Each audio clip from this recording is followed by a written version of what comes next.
At the hospital, waiting on my son's surgery results, my brother texted, "Dad's 60th tonight. Don't bring your kid. He'll kill the mood." I replied, "Understood."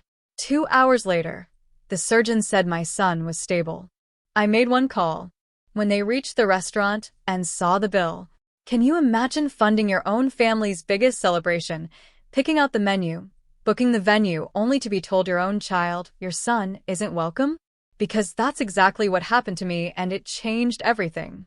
The surgeon's name badge kept flashing under those harsh fluorescent lights every time she moved past the double doors. I was slumped in a hard plastic chair by the vending machine, Liam's backpack a forgotten lump at my feet, his worn-out stuffed dinosaur clutched tight in my lap. My coffee had gone cold hours ago. My hands, they were shaking so badly, I had to wrap both of them around the cup just to keep it steady. My phone buzzed, a frantic, almost cruel vibration in the silence. It was the family group chat. Dad's 60th at 7. A stream of confetti emojis, a blurry picture of the restaurant's private room. The one I booked, the one I put the deposit on, the one whose menu I picked. I should have muted the chat. I didn't. My brother Evan typed, "Dad's 60th tonight. Don't bring your kid. He'll ruin the vibe." Then came the quick hearts from our cousins, a true, from my sister Jenna and then my sister-in-law, Tori. Adults only. We want Dad to relax. Right underneath that, Aunt Pam posted a boomerang of Evan's boys, all bounce and smiles in party hats on her couch. Don't bring your kid. The words burned. Not Liam. Not his name. Your kid. Like he was a coat I could leave in the car. My throat tightened, that horrible clenching feeling when you're trying desperately not to cry or scream. My pulse hammered in my ears. I typed, "Understood." And then I flipped the phone face down, silencing the world. Across the hall, a TV blared some daytime talk show, the volume ridiculously high. A nurse I knew from my night shifts gave me a sympathetic smile, sliding a granola bar onto the seat beside me. "He's still in recovery," she whispered. "They'll be out soon." 2 hours later, the surgeon emerged, capped lines still pressed into her forehead. My heart stopped. Appendix was inflamed but intact. "We caught it early. He's stable. He's doing great." My entire body just exhaled. Stable. Great. Not ruined. Not a problem. I thanked her, my voice thick. I stayed there for a minute, eyes closed, the dinosaur still pressed to my chest, feeling my heart finally, slowly, return to normal. Then I picked up my phone and made one call. Music shifts slightly, perhaps a subtle underscore of determination. I'm Becca, 37, RN on nights at Riverside in Columbus, Ohio. I'm good with charts and deadlines. I've always been good with money, not because I'm rich, but because I know how to make a budget stick. I'm a single mom to Liam, who's 9. He's the kind of kid who still says, "Excuse me," even when he doesn't need to. He sleeps with his window cracked just to hear the wind. He draws intricate little cities and labels every single street with careful, tiny handwriting. My family, they called me the responsible one. What that really meant was I became the default wallet without anyone ever having to ask out loud. When Dad's truck broke down, I covered the $1,236 for the transmission until the tax refund comes in. The refund never came to me. When Mom's internet got cut off, I put the $89.99 on autopay just for a month, and then forgot to take it off for 3 years. When Evan was between jobs, I sent him $412 for his truck note, 3 months in a row. Jenna's bar prep? Just a little help, turned into $600 on my credit card for materials, followed by a "thanks, sis," and a winky face. It was easier than arguing. And honestly, a part of me really wanted us to be okay. I wanted to be the one who made things easier for everyone. That's what I told myself. But I also told myself things about how they treated Liam. Little things at first. He'd hand Grandma a drawing, and she'd smile. Put it down. Later, it would be in the trash with the pizza boxes. "Oops," she'd say. "I didn't see it." At Christmas, all the grandkids had stockings with their names in glitter. His said guest. I tried. "Oh, this must be a mistake." And Mom laughed. We ran out of the G's. He doesn't have a G in his name. At the 4th of July barbecue, there was a big water balloon fight behind Grandpa's shed. When Liam ran out to join, Jenna, my sister, snapped, No, we're doing oldest four only, so it's fair. Liam is the 5th oldest. By 3 months. Later that day, Evan posted a picture online. Cousin's Day. Liam wasn't in it. He was in the kitchen with me, humming to himself, washing strawberries. Once, at a mall play area, Tori, my sister-in-law, whispered to me, He's just different, you know? Some kids don't fit the vibe. It's okay. Like he was a chair that didn't match her expensive couch. They always called him your kid, never Liam, never our Liam.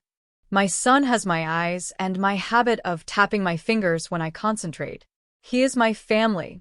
The first time Mom joked, He's not even a Martin, I said nothing. I just smiled like it didn't matter because saying something meant a fight. And fights cost me more than money ever did. The money part had its own rhythm. Thursday mornings, $100 to Mom. That started during Dad's chemo, when I was happy to do it, and it never stopped after his remission. Plane tickets for Myrtle Beach last summer, $1,562 for 4 seats, because we, as a family, need a break. I didn't even go on that trip. Night shifts and Liam's school schedule clashed, so I stayed back with him. They sent me pictures of the ocean with captions like, Wish you were here, while Liam and I ate pancakes and watched storms from our tiny apartment balcony. I paid the roofer's deposit in March when a storm took a few shingles. I covered the private room deposit for Dad's 60th this month. $500 charged, $2,500 projected for food and open bar, depending on the head count. We couldn't do this without you, Mom had said, and kissed my cheek. That morning, when Liam woke up with that pale, pinched look and stomach pain, I took him straight in. When they said surgery, I texted the group. We may come by after if he's up to it. If not, I'll swing by for cake. Mom hearted the message. Evan replied, Adults only, no worries. I assumed he meant late-night drinks after. I assumed wrong. Standing there at the hospital, my understood message floating in the chat, buried under Evan's Don't Bring Your Kid, I thought about every single time I had let it slide. The guest stalking. The Cousin's Day picture without him. The dollar store coloring book while the other kids got tablets. I had told myself to focus on the good. Dad teaching Liam how to bait a hook. Aunt Dee always packing extra snacks for him. No questions asked. The times they did ask how school was. The good existed, yes, but it didn't cancel out the pattern. They were happy to take my deposits. My auto pays. I got it at the end of a bill. They called me amazing sister. Best daughter. So generous.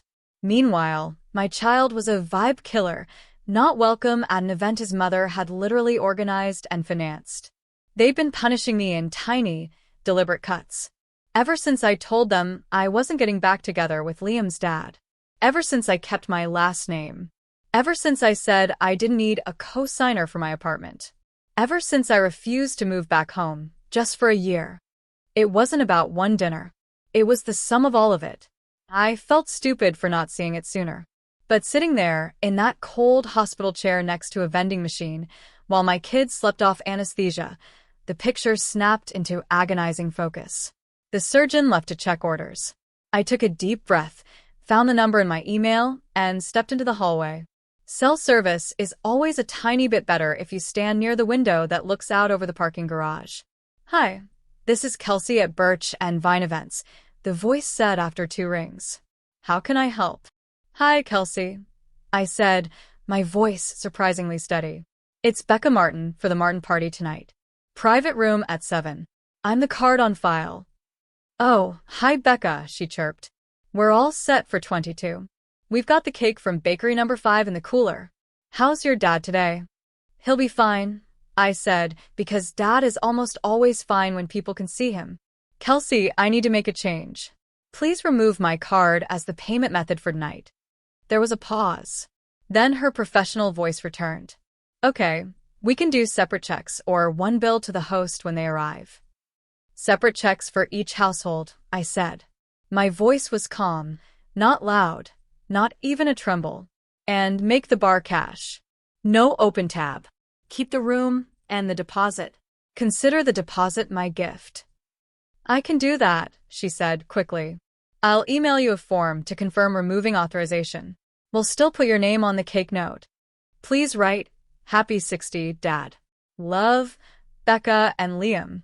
I said, the words catching just a little around his name. Done, she confirmed. I'll send the confirmation now. I watched the email arrive. Subject, payment authorization removed. Then I tapped the form, signed with my finger. Screenshots saved to my files. Not because I expected a fight, but because I'm a nurse. We document everything. Thanks, Kelsey. I appreciate your help. We've got you. Hope everything's okay. I hung up. I didn't text the group. I didn't write FYI or a long paragraph about respect. I didn't announce anything at all. I just went back to Liam's bay. He was waking up, blinking the way kids do after anesthesia, like the lights were too bright, the world too loud. Hey, buddy, I said, brushing his hair off his forehead. You did great. Thirsty, he whispered. I held the little cup, watched him take slow, careful sips. His hand was warm in mine. The monitor beeped steadily, a soft, reassuring rhythm. I thought of him at that restaurant table, knees swinging, excited to hand Grandpa the silly card he made, the number 6 drawn like a fishing hook. I thought of Evan's ruin the vibe. I looked at my son, still drowsy but safe, and I decided right then and there, his vibe is the only one I will ever protect, without apology. Around 7 p.m., my phone started vibrating nonstop. I let it. The room smelled like rubbing alcohol and oranges from the little juice cups. A volunteer stopped in with a warm blanket and a kind smile. The world narrowed to this small square of space that held my kid. This wasn't retaliation. It wasn't a stunt. It was clarity. They don't get my money if they don't make room for my child. That's the cost of admission. Not an angry rule. A simple fact. At 7:12, a text from Auntie popped up, separate from the group. Saw that message. I'm sorry, honey. I'm here if you need me. Liam's okay, I wrote back. We're staying in. Good, she sent. I'll stop by tomorrow with muffins. The group chat kept bubbling. A cousin. Where are you? They're asking for card. Mom. Where are you? A picture of the private room, the big window, the balloons I chose tied to the chairs, the cake box sitting in the corner. I set the phone down again. Liam fell back asleep, the dinosaur tucked under his chin. I pulled the curtain a little more closed. The decision sat next to me like a third presence. Quiet. Solid. Not mean. Right? By 9 p.m., my phone was a storm. 22 missed calls. 6 voicemails. Too many texts to count. I skimmed enough to understand. Mom, the manager says there's no card on file. Evan, is this a joke? Tori, they're saying cash bar. You're making us look trashy. Jenna, you're paying the bill. We agreed. Send them your card. Cousin Maya, it's split checks now. The table's mad. And finally, Dad, where are you? Your mother is upset. I typed one message into the group and sent it. Liam had surgery today. He's fine and sleeping. I won't fund a family my kid isn't part of. Enjoy the dinner. The deposit and cake are my gift. For a minute, it was quiet. Then the flood. You're dramatic, from Jenna. You humiliated Dad, from Tori. You've always been selfish, from Mom. We didn't bring wallets for this, from Aunt Pam. You're letting your ex control you, from Evan, which made me snort, because my ex's most controlling move lately was picking an awful new haircut. I put the phone on Do Not Disturb. Dad called the next morning while I was making Liam scrambled eggs and toast cut into triangles. He didn't say hello. You pulled your card. I removed my card. Yes. You could have told me, he said. His voice was dull, tired. It wasn't about you, I said softly. It was about Liam. If my child isn't welcome at a table, my money isn't either. He would have been bored, Dad argued. We were keeping it adult. You had Evan's boys there, I said, keeping my voice low. Liam was on the couch, watching cartoons, the volume barely audible. That's different. They're little. He's 9, I said. He's family. There was a long pause. You hurt your mother, he said finally, like that was the trump card. She hurt my son, I replied. Or she allowed it. Either way, I'm not paying for it. You always make everything about you, he huffed. I made one thing about Liam, I said. Going forward, if he's not included, neither am I. That's all. He muttered something about overreacting and hung up. At noon, Mom showed up at my door with a foil pan of baked ziti, as if apology could be layered with ricotta. She didn't ask about Liam. She started with, "You embarrass me. We looked like we couldn't afford dinner on your father's birthday." I put the ziti on the counter. "How was the cake?" I asked. "It was fine," she sniffed. "You shouldn't have written his name on it." People ask questions. Something inside me went so still, I could hear the refrigerator hum. "Mom," I said, my voice quiet but firm, "read my lips. I am not your backup bank. I will not fund a family my kid isn't part of. If you want my money, you make a seat for Liam. If you want my presence, you say his name." "You're being cruel," she said, her voice rising. "You know Evan and Jenna don't have the money you do." "I work nights and pick up doubles," I said. "Money didn't fall on me from the sky. And it's not about the money, Mom. It's about respect." She tried tears. "We did our best with you. I believe you," I said, and I meant it. They did their best with what they knew. And now I'm doing mine. She left the ziti. I shut the door softly behind her. Around dinner, Auntie texted. I paid my check, left after toast. The manager said Evan Venmo'd from his phone for their half of their half. Tori cried. It was a lot, but honey, it needed to happen. "Thanks for paying yours," I wrote back. "You didn't have to tell me that.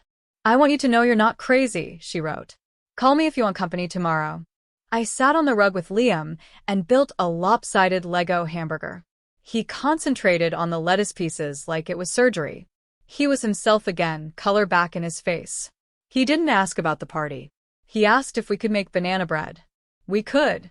In between stirring and scraping the bowl, my phone buzzed on the counter with one more group message from Jenna.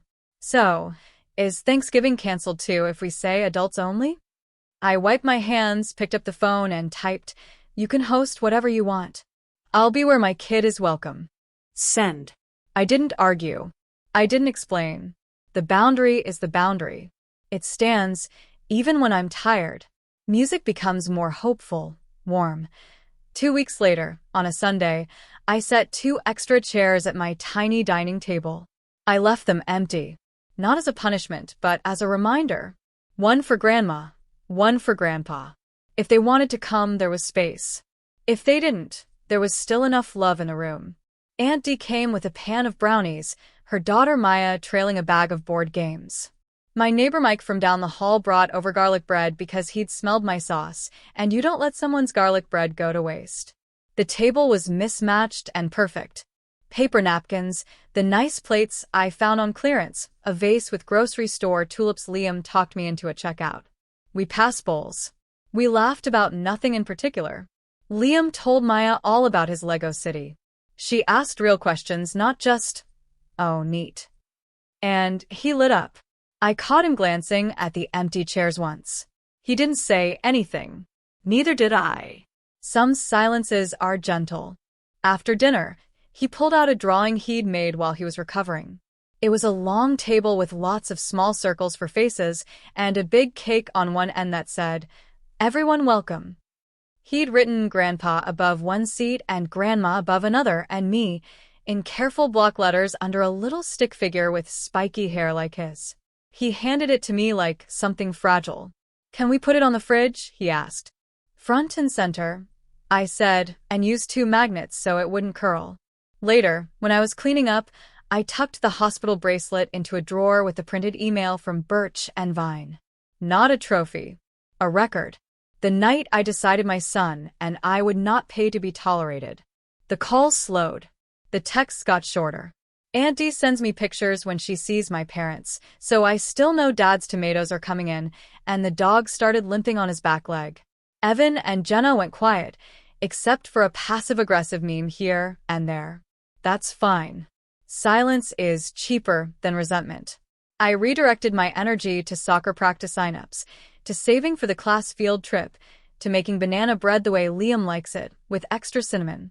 When invitations came with adults only, or just the cousins, I wrote back, "We'll catch the next one," and meant it. When they came with Bring Liam, we showed up on time with a side dish and a kid who says thank you without being told. I'm not angry when I walk past those 2 empty chairs. I'm not triumphant either. I'm a nurse.